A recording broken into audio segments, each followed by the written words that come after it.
The morning sun was barely peeking through the clouds when Tyler stepped into the first-class cabin of Flight 447. He was 28 years old, wearing an expensive suit that cost more than most people made in a month, and he carried himself like he owned the world. Truth was, he didn't own much of anything. Everything he had came from his mother's money, and right now, he was feeling pretty sorry for himself. Tyler had just come back from another failed business idea in New York. This time it was a fancy restaurant that was supposed to be the next big thing.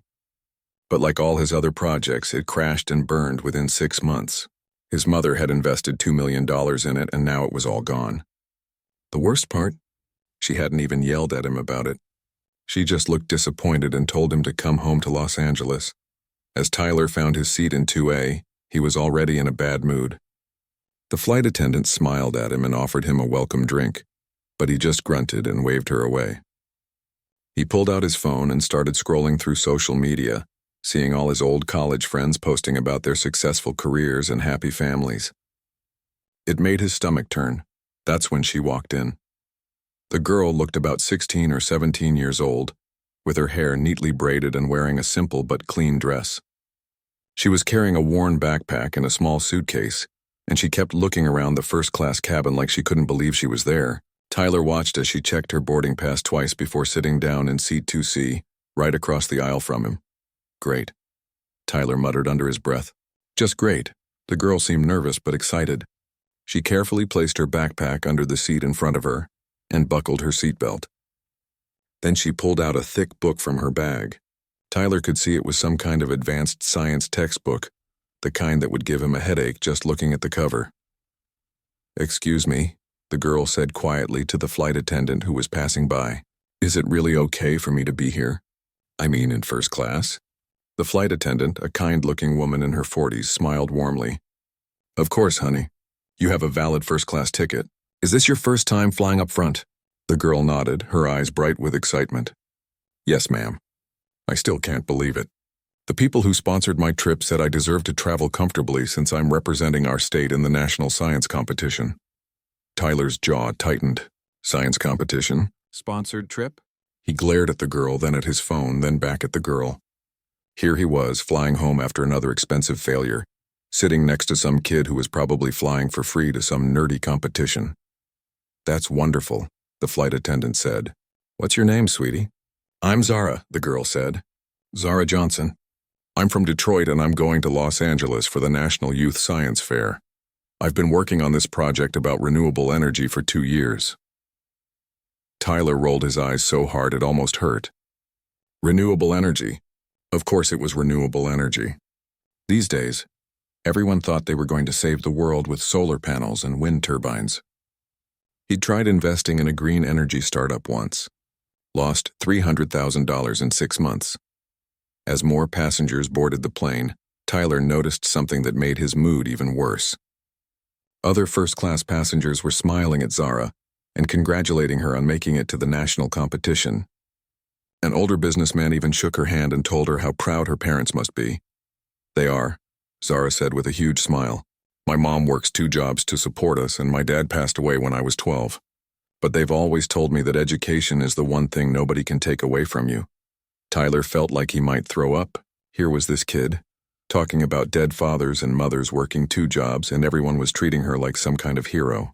Meanwhile, he had every advantage in life handed to him on a silver platter, and he couldn't make anything work. The plane started moving toward the runway, and Tyler tried to focus on his phone. But Zara was right there in his peripheral vision, reading her science book and taking notes in a little notebook.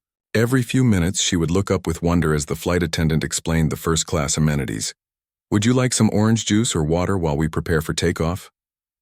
The flight attendant asked Zara. "Orange juice would be amazing, thank you," Zara replied. "I've never had fresh orange juice on a plane before." Fresh orange juice. Tyler had been drinking fresh orange juice on planes since he was 5 years old, and he'd never thought twice about it. But watching Zara's face light up over something so simple made him feel angry. Why should she get to be happy about orange juice when his whole life was falling apart? As the plane lifted off from New York, Tyler stared out his window at the city getting smaller below them. Somewhere down there was his failed restaurant, probably already being torn apart by the new owners. Somewhere down there were all the investors who had trusted him with their money. Money that was now gone forever. But right across the aisle, Zara was looking out her window with pure joy, watching the clouds get closer as they climbed higher into the sky. She pulled out her phone and took a few pictures, probably to send to her mother who worked 2 jobs. "This is incredible," Zara whispered to herself. But Tyler heard every word. He wanted to tell her to keep it down. He wanted to tell her that flying wasn't a big deal, that first class wasn't special, that her little science fair was probably just a waste of time. But instead, he just sat there, getting angrier and angrier as the flight continued west toward Los Angeles. Tyler had never thought of himself as a particularly mean person. Sure, he'd had advantages that other people didn't have, but that wasn't his fault. He'd been born into money, and he'd never really had to think about people who weren't born into money. In his world, everyone flew first class. Everyone went to expensive private schools. Everyone had trust funds and family connections.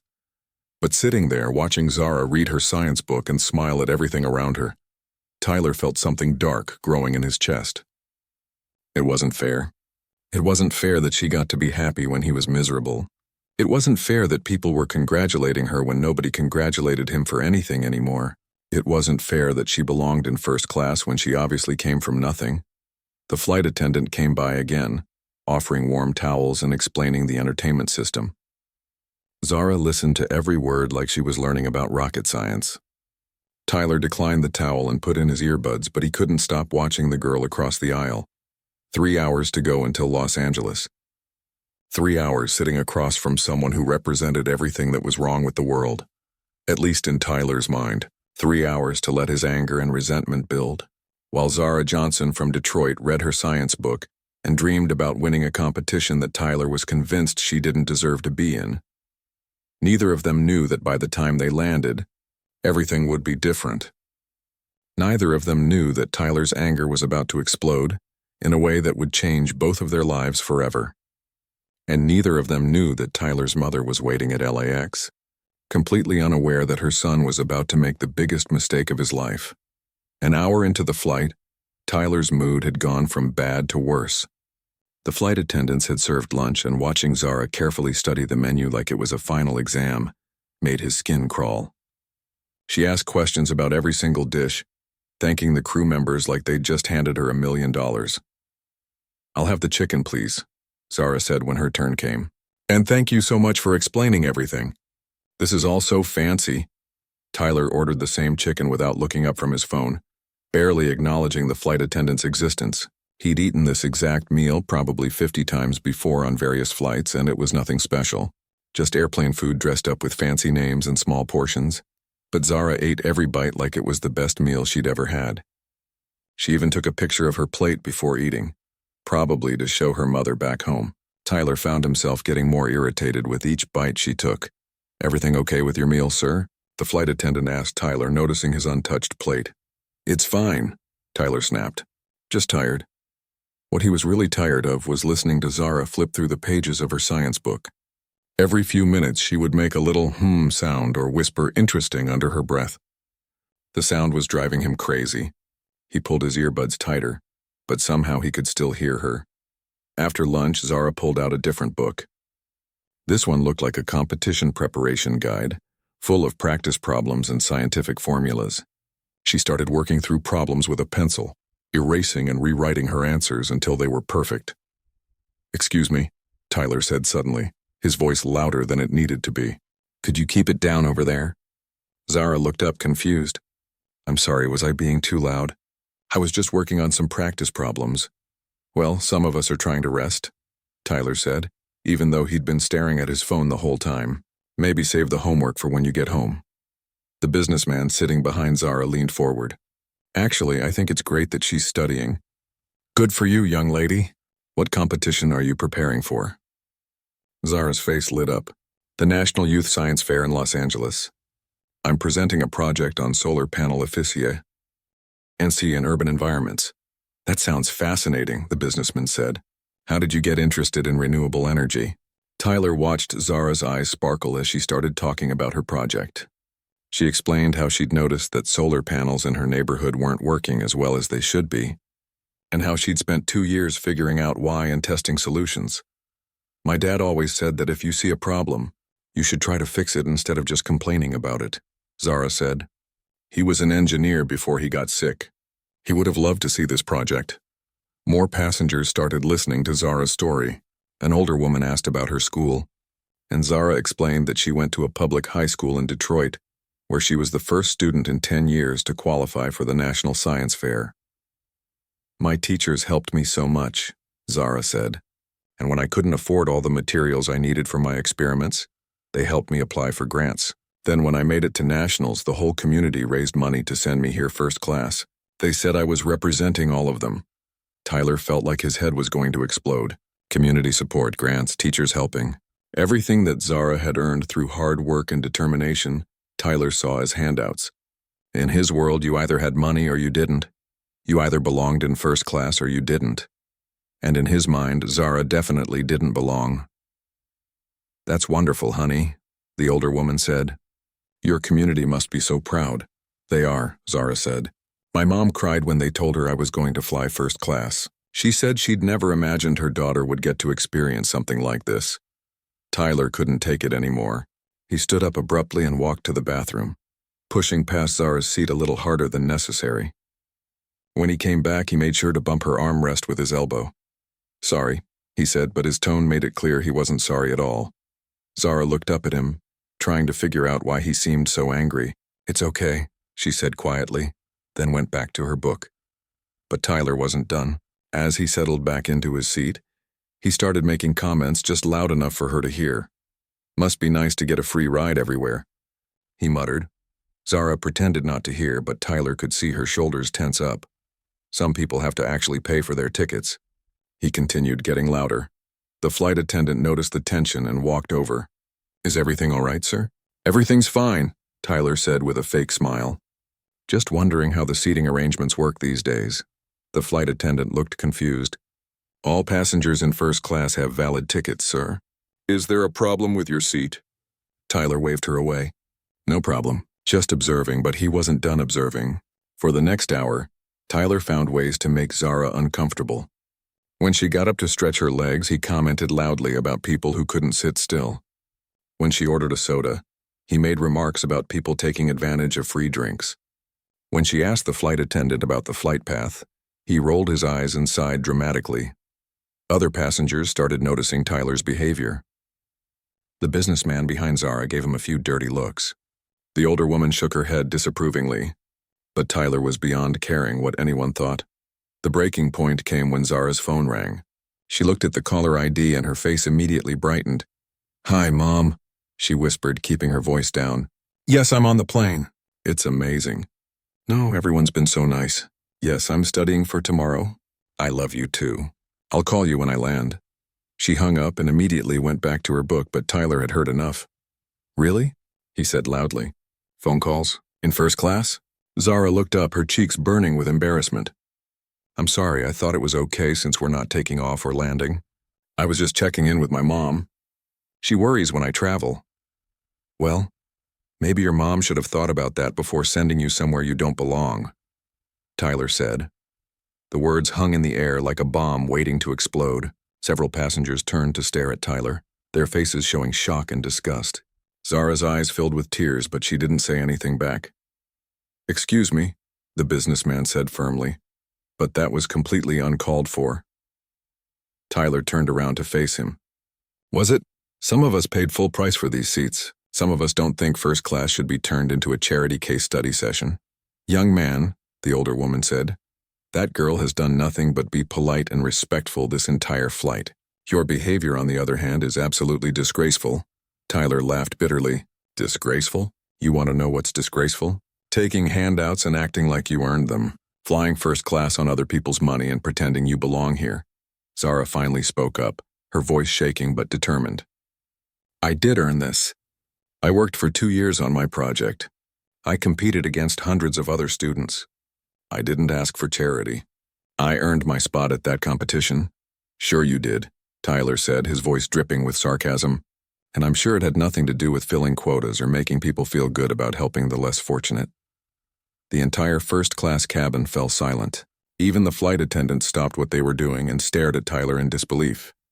Zara's tears were flowing freely now, but she held her head high. "You don't know anything about me," she said quietly. "You don't know how hard I've worked or what I've been through. You're judging me based on nothing but your own prejudices." Tyler was about to respond when the head flight attendant appeared at his seat. "Sir," she said firmly, "I need you to lower your voice and return to your seat. You're disturbing other passengers." "I am in my seat," Tyler said, "and I paid for the right to be comfortable during this flight. If management has a problem with the type of passengers they're letting into first class these days, maybe they should reconsider their policies." The flight attendant's expression hardened. "Sir, I'm going to ask you one more time to keep your comments to yourself. If you continue to harass other passengers, we'll have to take further action." Tyler looked around the cabin and saw nothing but hostile faces staring back at him. Instead of backing down, he felt even more justified in his anger. These people didn't understand what it was like to watch everything you touch turn to failure, while someone else gets praised for the bare minimum. "Fine," he said, putting his earbuds back in. "I'll keep my observations to myself." But even with his earbuds in, Tyler continued to glare at Zara across the aisle, and Zara, despite her tears, continued to study her competition materials, determined not to let one bitter man ruin her chance at success.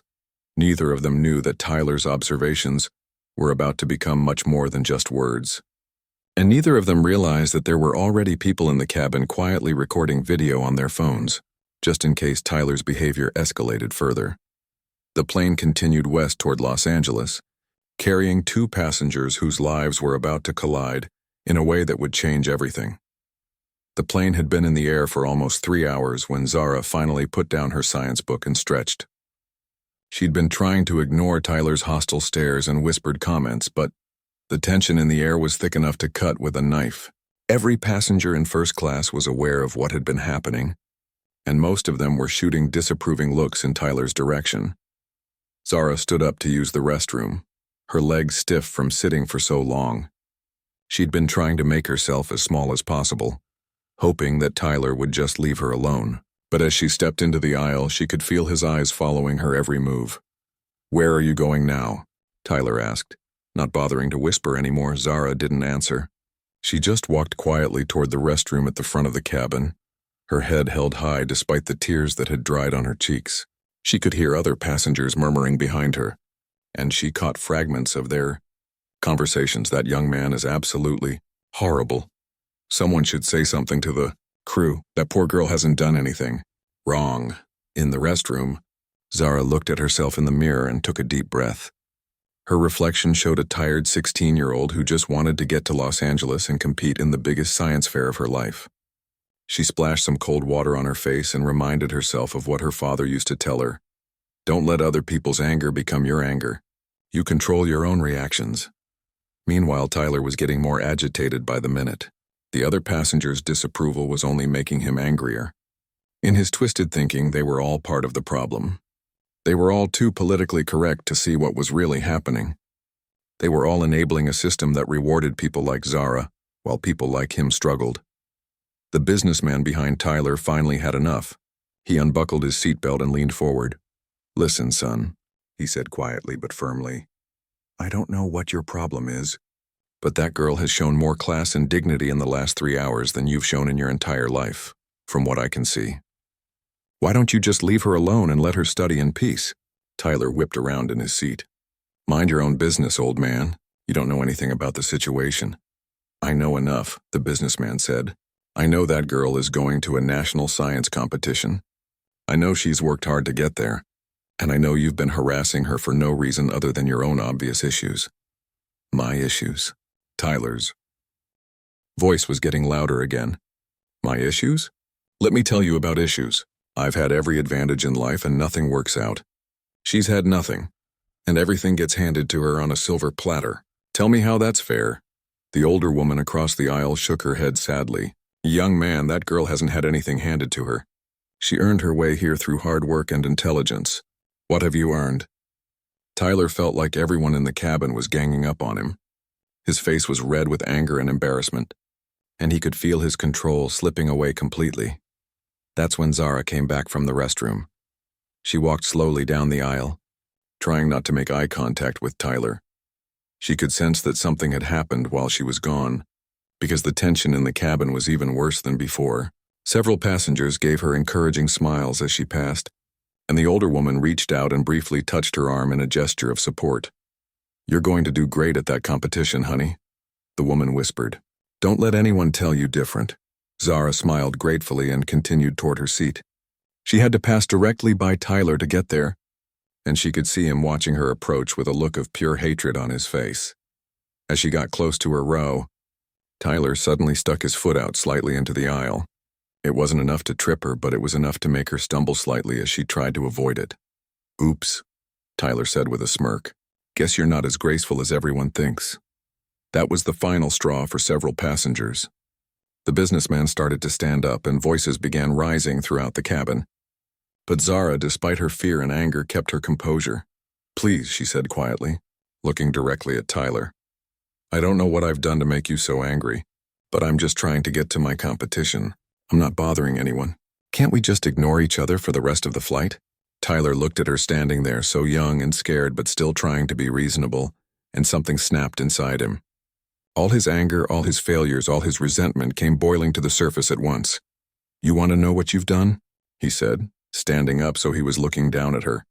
"You've taken up space that should belong to people who can actually afford it. You've turned this cabin into some kind of charity showcase. You've made everyone think they're so noble for supporting the poor little girl from Detroit." Zara's eyes filled with tears again, but she didn't back down. "I earned my seat here just like you did. My ticket is just as valid as yours." "Your ticket?" Tyler laughed bitterly. "Your ticket was paid for by other people who felt sorry for you. My ticket was paid for with real money, by people who actually belong in first class." The entire cabin was watching now. Several passengers had their phones out, and at least 3 people were recording video. The flight attendants were moving toward them, but they weren't fast enough to stop what happened next. As Zara tried to step around Tyler to get to her seat, he moved to block her path.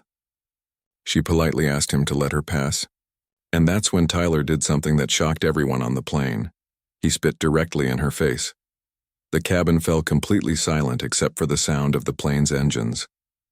Zara stood frozen, Tyler's saliva dripping down her cheek, her eyes wide with shock and humiliation. Tyler himself seemed surprised by what he'd just done, but instead of apologizing, he doubled down. "That's what I think of your charity ticket," he said. The reaction was immediate and explosive. The businessman jumped up and grabbed Tyler by the shoulder. The older woman gasped and reached for Zara with a tissue. Other passengers started shouting at Tyler, calling him disgusting and demanding that something be done. But it was Zara's reaction that silenced everyone. Instead of screaming or crying or fighting back, she simply took the tissue from the older woman, wiped her face with dignity, and walked calmly to her seat. She sat down, buckled her seatbelt, and picked up her science book with shaking hands. Tyler was immediately surrounded by angry passengers and flight attendants. The head flight attendant, Lisa, was furious. "Sir, you need to return to your seat immediately," she said. "What you just did constitutes assault, and we are contacting the authorities right now." Tyler suddenly realized that maybe he'd gone too far. The adrenaline was wearing off, and he could see the horror and disgust on everyone's faces. But instead of backing down, his panic made him even more aggressive. "Assault?" he said loudly. "Assault? You want to see assault? I could buy this entire airline and fire every one of you. Do you know who my family is? Do you know the connections I have?" "I don't care if you're the president," Lisa said firmly. "You just spat on a minor, and that is unacceptable under any circumstances. Return to your seat now, or we will have you restrained." Tyler looked around the cabin and saw nothing but hostile faces. Even the few passengers who hadn't been paying attention before were now staring at him with disgust. He suddenly felt very alone and very scared, but his pride wouldn't let him admit he was wrong. "Fine," he said, sitting back down. "But when we land, you're all going to regret treating me like this. My mother owns half the airlines in this country. She'll have your jobs, and she'll make sure that girl never flies first class again." The businessman leaned forward. "Your mother? What's your mother's name?" Tyler was too angry to think clearly. "Victoria Wellington," he said proudly. "CEO and owner of Skyline Airways. You know the airline we're currently flying on? Yeah, that's my mother." The cabin fell silent again, but this time it was a different kind of silence. Lisa's face went pale and she immediately reached for her communication device. "I need to speak to the captain immediately," she said, "and I need you to contact LAX ground control. Tell them we need Victoria Wellington to meet this aircraft upon arrival." Tyler's smug expression faltered. "Wait, what are you doing?" "I'm doing exactly what you asked me to do," Lisa said. "I'm contacting your mother." For the first time since the flight began, Tyler looked genuinely scared. He'd been so caught up in his anger that he'd forgotten one crucial detail. His mother was going to find out exactly what he'd done. And Victoria Wellington was not the kind of woman who would protect her son from the consequences of his actions. Zara continued reading her book, though her hands were still shaking. She had no idea that the man who had just humiliated her was about to face consequences beyond anything he could have imagined. She just wanted to get to Los Angeles, compete in her science fair, and make her mother and her community proud. Neither Tyler nor Zara knew it yet, but the next hour would change both of their lives forever. The final hour of the flight felt like the longest hour of Tyler's life. After Lisa had contacted the captain and arranged for his mother to meet the plane, reality started setting in. The other passengers weren't talking to him anymore. They weren't even looking at him. He might as well have been invisible. Tyler kept replaying the moment he spit at Zara over and over in his mind. He couldn't believe he'd actually done it. Sure, he'd been angry, but he'd never physically hurt anyone before. The look of shock and hurt on her face kept flashing through his memory, and for the first time, he started to feel something that might have been guilt, but then he'd remember all his failed businesses and all his disappointments, and the anger would come back. It wasn't fair that she got to succeed when he kept failing. It wasn't fair that everyone was treating her like a hero while treating him like a villain. He was the one with money and connections. He was the one who belonged in first class. Zara hadn't said a word since the incident. She'd kept her head down, reading her science book and taking notes like nothing had happened, but Tyler could see her hands shaking slightly every time she turned a page. A few passengers had come over to check on her, offering support and encouragement, but she'd politely thanked them and continued studying. How can she just sit there like that? Tyler muttered to himself. If someone had spit on him, he would have been screaming for lawyers and making demands. But Zara just kept reading about renewable energy, like she was preparing for the most important test of her life. Which, Tyler realized she probably was. The businessman behind him had been making phone calls, and Tyler caught fragments of the conversations. Something about witnesses and video footage, something about contacting media outlets. Tyler's stomach started churning as he realized that videos of his behavior were probably already spreading online. "Ladies and gentlemen, we're beginning our descent into Los Angeles International Airport." The captain's voice came over the intercom. "Flight attendants, please prepare for landing." Tyler looked out his window and saw the sprawling city of Los Angeles getting bigger below them. Somewhere down there, his mother was probably already on her way to the airport. Victoria Wellington was not the kind of woman who ignored emergency calls from her own airline's crew. As the plane descended, Tyler started thinking about his mother for the first time since boarding. Victoria had built Skyline Airways from nothing, starting with a single plane and growing it into one of the most respected airlines in the country. She was known for her integrity, her commitment to customer service, and her zero-tolerance policy for discrimination. Tyler's heart sank as he realized what his mother's reaction was going to be. The plane touched down smoothly at LAX, and Tyler could see security vehicles following them to the gate. Through his window, he spotted a black sedan that he recognized as his mother's car. His palms started sweating. "Ladies and gentlemen, please remain seated," the captain announced. "We have some official business to take care of before passengers can disembark." Tyler watched as airport security officers boarded the plane, followed by a woman in a sharp business suit, who commanded immediate respect from everyone around her. Even from his seat, Tyler could see that it was his mother, and she looked furious. Victoria Wellington was 52 years old, with silver hair pulled back in a perfect bun, and eyes that could cut through steel when she was angry. She'd built her airline empire through hard work, fair dealing, and treating every passenger with dignity. She had zero patience for people who treated others badly, even if that person was her own son. Victoria spoke briefly with Lisa and the captain, then turned to survey the first-class cabin. Her eyes landed on Zara first, and Tyler watched as his mother's expression softened with concern. "Miss Johnson?" Victoria said, approaching Zara's seat. I'm Victoria Wellington, CEO of Skyline Airways.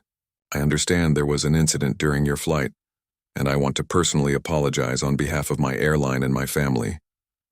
Zara looked up, surprised. She'd been expecting to deal with security or maybe a lawyer, not the CEO of the airline. Thank you, ma'am, Zara said quietly. I just want to get to my competition. I don't want any trouble.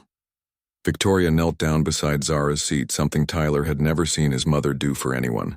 Sweetheart, what happened to you was completely unacceptable, and it will never happen again on any of my planes. I want to make sure you get to your competition safely, and that you have everything you need to succeed. Tyler watched this interaction with growing horror. His mother was treating Zara with the kind of warmth and respect that she'd rarely shown to him in recent years. And she hadn't even looked in his direction yet. Victoria stood up and turned toward Tyler's section of the cabin. When their eyes met, Tyler saw something in his mother's face that made his blood run cold. It wasn't just anger. It was disappointment so deep that it seemed to reach into his soul. Tyler James Wellington, Victoria said, her voice cutting through the cabin like a knife. Stand up. Tyler had heard that tone maybe 5 times in his entire life, and it had never meant anything good. He unbuckled his seatbelt and stood up on shaking legs. Is it true that you spat on this young woman? Victoria asked. Tyler looked around the cabin and saw multiple passengers holding up their phones, still recording. He saw the businessman shaking his head in disgust. He saw other passengers whispering and pointing at him. Mom, you don't understand, Tyler started. She was being loud and disruptive and, answer my question, Victoria interrupted. Did you or did you not spit on Miss Johnson? Tyler's mouth went dry. He could lie, but he knew there were videos. He could try to justify it, but looking at his mother's face, he knew no justification would matter. Yes, he whispered. The cabin fell completely silent. Victoria closed her eyes for a moment as if she was trying to control herself.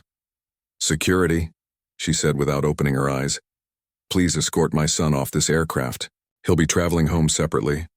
Mom, wait, Tyler said, panic rising in his voice. I'm sorry, okay? I was having a bad day and I lost my temper. It won't happen again. Victoria opened her eyes and looked at her son like she was seeing him for the first time. You're 28 years old, she said. You spat on a 16-year-old girl because you were having a bad day. Do you understand how that sounds? Tyler looked at Zara, who was watching the entire scene with wide eyes. For a moment, he saw her not as the target of his anger, but as what she actually was, a scared teenager who just wanted to compete in a science fair. Tyler started, but he couldn't find words. You're done, Victoria said firmly. Your trust fund is gone. Your credit cards are canceled. Your apartment lease is in my name, so you're evicted, and you're banned from flying on any Skyline Airways aircraft ever again. Tyler felt like the floor had dropped out from under him. Mom, you can't be serious. Over some girl you don't even know? Victoria's eyes flashed with anger. Over some girl? Tyler, you assaulted a child. You humiliated her in front of a plane full of people. You used your family name to try to intimidate my employees, and you did it all because you felt sorry for yourself. She turned to address the other passengers. Ladies and gentlemen, I want to personally apologize for what you witnessed today. This behavior does not represent the values of Skyline Airways or the Wellington family. We will do everything possible to make this right. The businessman stood up. Ma'am, I have to say, the way you're handling this gives me even more respect for your airline. That takes real character. Thank you, Victoria said, but character isn't something you can delegate. It's something you have to live every single day. She looked back at Tyler, who was standing there with tears in his eyes as the full weight of his actions hit him. Security will escort you off the plane, Victoria said. You'll be arrested and charged with assault. After that, you're on your own. I won't use my influence to help you, and I won't use my money to bail you out. You made these choices, and now you'll live with the consequences. Tyler looked around the cabin one more time. He saw Zara watching him with something that might have been pity. He saw other passengers recording his humiliation. He saw his mother turning away from him like he was a stranger. This isn't over, Tyler said weakly, but everyone could hear that he didn't believe it himself. Yes, it is, Victoria said. It's very much over. As security officers flanked Tyler and began escorting him off the plane, Victoria returned to Zara's seat. Miss Johnson, she said gently. I know this experience has been terrible for you, but I hope it won't discourage you from pursuing your dreams. The world needs more young scientists like you. Zara smiled for the first time since boarding the plane. Thank you, Mrs. Wellington, and don't worry about your son. People can change if they really want to. Victoria looked at this remarkable young woman and felt something she hadn't felt in a long time. Hope for the future. Yes, she said quietly. I suppose they can. Tyler was led off the plane in handcuffs. His life forever changed by a moment of hatred that had lasted less than a second. Behind him, Zara gathered her books and prepared to compete in the biggest science fair of her life, carried forward by the support of strangers who had seen her dignity in the face of cruelty. Neither of them would ever forget this flight, but for very different reasons. 6 months after the flight that changed everything, Zara Johnson stood in front of her bedroom mirror in Detroit, adjusting the collar of her new school uniform. She was starting her senior year at a prestigious private academy in Los Angeles, her education fully funded by the Wellington Foundation Scholarship Program. The science fair had been a success beyond her wildest dreams.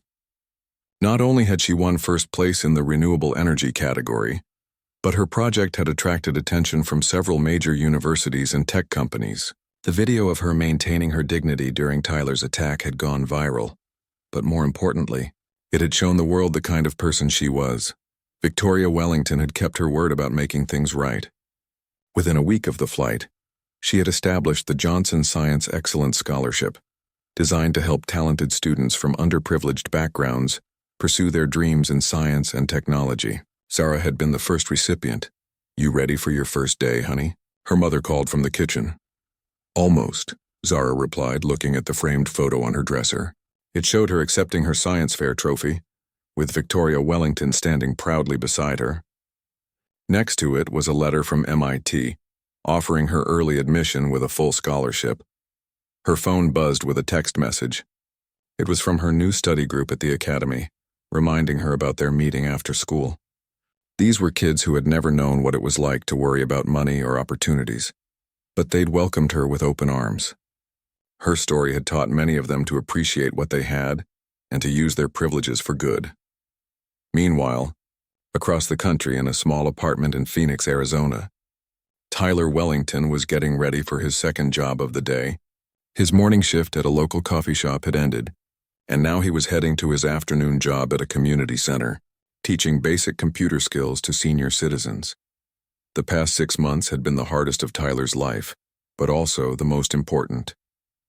After being arrested at LAX, he'd spent 3 days in jail before being released on bail. His other had refused to help with his legal fees, so he'd been assigned a public defender. The assault charges had resulted in community service, probation, and mandatory counseling sessions. But the real punishment had been losing everything he'd taken for granted: his trust fund, his expensive apartment, his lifestyle of privilege without responsibility. With no money and no connections willing to help him after the viral videos, Tyler had been forced to move to Phoenix, where the cost of living was lower and where nobody knew his name. He lived in a homeless shelter for the first month, learning what it felt like to depend on the kindness of strangers. Tyler, you ready for group today? Asked his counselor, Dr. Martinez, as Tyler arrived for his weekly therapy session. Yeah, I think so, Tyler replied. I've been thinking about what you said last week about reaching out. Dr. Martinez nodded. Tyler had made significant progress in therapy, working through the anger, entitlement, and prejudice that had led to that moment on the airplane. It hadn't been easy, and there had been setbacks, but Tyler was finally starting to understand the person he'd been and the person he wanted to become. Have you thought more about writing that letter? Dr. Martinez asked. Tyler had been considering writing an apology letter to Zara for months, but he'd been afraid it would seem selfish, like he was trying to make himself feel better rather than genuinely making amends. I'm still not sure she'd want to hear from me, Tyler said. Maybe that's not the point, Dr. Martinez suggested. Maybe the point is that you need to take responsibility for your actions, regardless of whether she forgives you. That evening, Tyler sat at his small kitchen table with a piece of paper and a pen. He'd written and thrown away dozens of drafts over the months, but this time felt different. Dear Zara, he began. My name is Tyler Wellington, and 6 months ago I did something terrible to you on a flight to Los Angeles. I spat on you because I was angry and bitter and looking for someone to blame for my own failures. I don't expect you to forgive me, and I'm not writing this to make myself feel better. I'm writing because I need you to know that what I did was completely wrong, and it had nothing to do with you and everything to do with my own problems. I want you to know that I've been watching the news about your success, and I'm genuinely happy for you. You handled that situation with more grace and dignity than I've ever shown in my entire life. You deserved none of what I put you through, and you deserved all of the good things that have happened since. I'm working on becoming a better person. I'm in therapy. I'm doing community service, and I'm learning what it means to work for what you have instead of expecting it to be handed to you. I don't know if I'll ever be the person I should have been all along, but I'm trying. I know this letter might upset you or bring back bad memories, and I'm sorry for that too. You don't need to respond or acknowledge this in any way. I just needed you to know that I understand what I did was wrong, and that you were completely innocent. I hope you continue to succeed in everything you do. The world needs more people like you. Sincerely, Tyler Wellington. Tyler read the letter 3 times, then sealed it in an envelope and addressed it to Zara through the Los Angeles Academy. He wasn't sure if he'd have the courage to mail it, but writing it had felt like an important step. 2 weeks later, Zara was studying in the academy library when a teacher approached her with an envelope. "This came for you through the school's mail system," the teacher said. "The return address just says Phoenix, Arizona." Zara looked at the envelope curiously. She didn't know anyone in Phoenix. When she opened it and saw Tyler's name at the bottom, her heart started racing. Part of her wanted to throw the letter away without reading it, but curiosity won out. As she read Tyler's words, Zara felt a mix of emotions she hadn't expected. Anger at having to relive that day, surprise at the apparent sincerity of his apology, and something that might have been relief knowing that her tormentor understood the weight of what he'd done. That night, Zara showed the letter to her mother during their weekly video call. "What do you think, baby?" her mother asked after reading it. "I don't know," Zara said honestly. "Part of me is still angry. Part of me thinks he's just trying to make himself feel better. But part of me thinks maybe people can change." "What does your heart tell you?" her mother asked. Zara thought for a moment. "That holding on to anger hurts me more than it hurts him, and that if he really is trying to change, maybe I should acknowledge that." A week later, Tyler came home from his evening job to find a simple postcard in his mailbox. On the front was a picture of the Los Angeles skyline. On the back, in careful handwriting, were just a few words. "Thank you for your letter. I hope you continue to grow and learn. People can change if they want to, badly enough." CJ Tyler read the postcard 5 times, then put it on his refrigerator next to his work schedules and grocery lists. It was the first piece of mail he'd received since moving to Phoenix that wasn't a bill or junk mail. Meanwhile, Victoria Wellington was in her office at Skyline Airways headquarters, reviewing the quarterly reports for the Wellington Foundation. In just 6 months, the scholarship program had helped 23 students from underprivileged backgrounds pursue higher education. The anti-discrimination training program she'd implemented across the airline had reduced passenger complaints by 40%. But the real measure of success was sitting in her desk drawer. A photo from Zara's high school graduation. The young woman had sent it to Victoria with a note. "Thank you for showing me that there are people in the world who believe in doing the right thing, even when it's hard." Victoria had never been prouder of anything she'd accomplished in business than she was of the way she'd handled her son's behavior that day. It had been painful to cut Tyler off completely, but it had been necessary. Some lessons could only be learned the hard way. Her assistant knocked on the door. "Mrs. Wellington? There's someone here to see you. Says his name is Tyler Wellington." Victoria's heart skipped a beat. She hadn't seen or spoken to her son since the day she'd had him arrested. According to her private investigator, Tyler had been working 2 jobs in Phoenix and attending therapy regularly. But she hadn't expected him to come back to Los Angeles. "Send him in," she said quietly. Tyler walked into his mother's office looking nothing like the entitled young man who had boarded that flight 6 months ago. He was thinner. His clothes were simple and well-worn, and there was something different in his eyes. Something that looked like humility. "Hello, Mom," he said, standing awkwardly by the door. Victoria studied her son for a long moment. "Tyler, you look different." "I am different," Tyler said. At least I'm trying to be. They sat in silence for a few moments before Tyler continued. I'm not here to ask for money or help or forgiveness, he said. I just wanted you to know that I understand now. I understand what I did was wrong. I understand why you did what you did. And I understand that I have to earn back any respect I might want to have in this world. Victoria felt tears forming in her eyes, but she kept her voice steady. What have you been doing with yourself? Tyler told her about his jobs, his therapy, his volunteer work at the community center. He told her about writing to Zara and about the postcard she'd sent back. He told her about the senior citizens he was teaching computer skills to and how grateful they were for his help. I'm not the same person I was on that plane, Tyler said. I still have a long way to go, but I'm not that person anymore. Victoria reached into her desk drawer and pulled out Zara's graduation photo. She's remarkable, Victoria said, showing Tyler the picture. She's going to MIT in the fall. Full scholarship. She wants to develop renewable energy systems for low-income communities. Tyler looked at the photo and smiled sadly. She deserves every good thing that happens to her. I'm glad she's successful. Are you? Victoria asked, studying her son's face. Yes, Tyler said, and Victoria could tell he meant it. I really am. Victoria made a decision that surprised them both. There's an opening in our Phoenix office, she said. Customer service representative. Entry level. Minimum wage to start. If you're interested, you can apply like anyone else. No guarantees and no special treatment. You'd be Tyler Johnson or Tyler Smith or whatever name you want to use. But if you prove yourself, there might be opportunities to advance. Tyler stared at his mother in shock. You'd give me a chance? I'm not giving you anything, Victoria said firmly. I'm offering you the same chance I'd offer any qualified applicant. What you do with it is up to you. Tyler nodded slowly. I'd like that.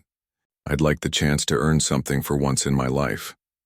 As Tyler left his mother's office, Victoria felt something she hadn't felt in months.